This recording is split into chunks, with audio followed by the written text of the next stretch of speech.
Maraming netizen ang natuwa dahil nasa pangangalaga ng kalingap si Rena.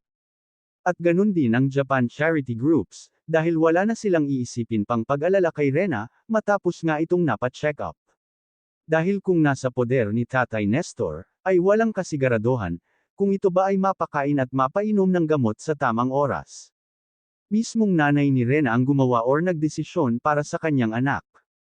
Dahil alam kong walang ina pag nakikita ang isang anak, na nahihirapan at nasasaktan.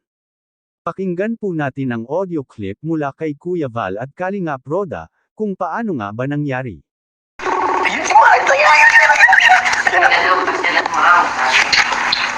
Hoy! Nandiyan si Rina? Nandito po yan. Ay, naku! Namimiss ni Tatay Nestor. Ha? Oh, nandyan. Ano sabi ng ina? Ano sabi ng ina? Ito na muna si Rinaldo sa gumaling. Nakiusap siya. Nakiusap mga kaibigan. Oh, si Nestor na si Nestor. Si Tatay Nestor, nagtatalo kasi sila kanina nung pumunta sila dito kasi hindi niya alam na dito diretso. Oh, di alam. Ang alam niya, magja-Jollibee kasi yun ang paalam ni, Ate Melanie.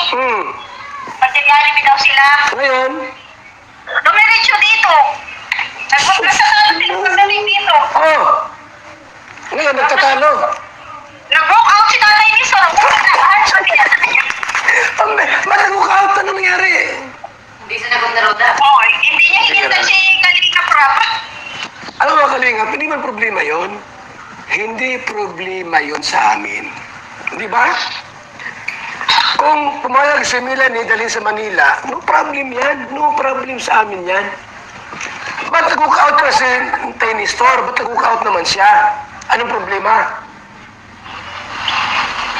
Ayaw ni Ate Melanie na dalhin sa Manila kasi albularyo lang din daw naman. Bakit hindi pa daw dito sa dahil? Marami daw albularyo dito sa dahil. Kaya nga, bakit pa mag-walk-out pa siya, umalis pa siya? Hindi mo kailangan yung walk-out. Hindi ko lang alam. Ayaw niya makipag-usap na eh. O ngayon, tanong ko sa inyo. Pag pinuntahan ni Nestor yan, kukunin, papayag ka. Kakausapin ko muna si Melanie kasi yun yung kausap ko eh. Yan. Kahit sino dyan, kahit yung mga tiyo, kahit sino sa kanila, huwag mong ibigay. Ang kausap mo dyan ay si Melanie, Nanay niya. yung nanay niya. Ha? Ano yan? Malulungkot siya, no, Tatay Nestor? Pwede naman.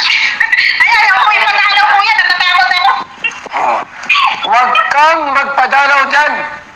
Ayaw ko. Oh, yan ang kaibigan, ha? Halimbawa, kasama si Melanie. Yun, pwede. Sino dalala namin? Kasama si Melanie. Ha? Sino dalala namin? Huwag kang magpadalaw dyan. Kaya nga kuya. Mamaya, kukunin niya ang bigla. Di pwede. Sabi ko nga kayo kay Melanie, mag-usap ko kayo ng tatay mo kasi baka pumunta dito tapos magwala. Sabi niya, hindi man daw. Ngayon, nasaan si Melanie? Umalis na? Umalis na kuya, mga alas 3. Alas 3 umalis yun eh. Nag-stay pa lang dito kasi mainit ay. Dala-dala niya yung baby niya. Oo. Ngayon, sabi niya, dyan muna si Rina sa'yo. Sabi niya kuya, hanggang sa tumalim. Pero sabi ko, dalawin niya dito kasi para magkalapit na sila, magkalapit ang loob. Ibig sabihin, ang usap dyan ay hindi na si Tay Nestor, si Melanie na. Si Melanie at saka yung mga kapatid niya. Yung mga kapatid niya, Ni Rina. Nadalaw din yung mga kapatid ni Rina tuwing Sabado. Okay. Ano yun? Saan nakatira yun? Sa Matubalani. Okay. So, mga kalingap ha, confirm na si Nestor po nag-walk out. Ano ko sinabi niya na, Roda, baka pwede pasyalan kita dyan, dalawin kita, ikaw lang naman, di si Rina, okay lang sa'yo? Ayaw ko nga. Ayaw mo? Sige. Manila Bulaklak. Ha? Manila Bulaklak daw. Salamat, Roda. Sa tingin ko dito namulat na sa katotohanan si Ate Melanie, na siya na mismo ang gumawa at nagdesisyon upang ihatid si Rena sa pangangalaga ng kalingap. At yun nga po pinaalam, ni Ate Melanie sa kanyang tatay Nestor, na ipapasyal at pakainin sa Jollibee si Rena, ang hindi pala inaasahan, makikipagkita sila Ate Melanie at Rena, kay Kalingap Roda para ihatid sa kanya si Rena.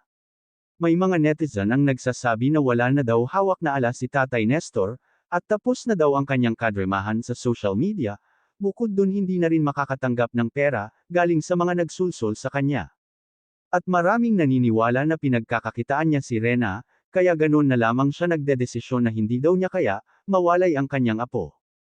Wala na daw siyang dahilan pa, dahil mismong anak ni Tatay Nestor ang nagsabutahi sa kanyang plano niya kay Rena. Kawawang Tatay Nestor wala na daw siyang matatanggap na pera buwan-buwan.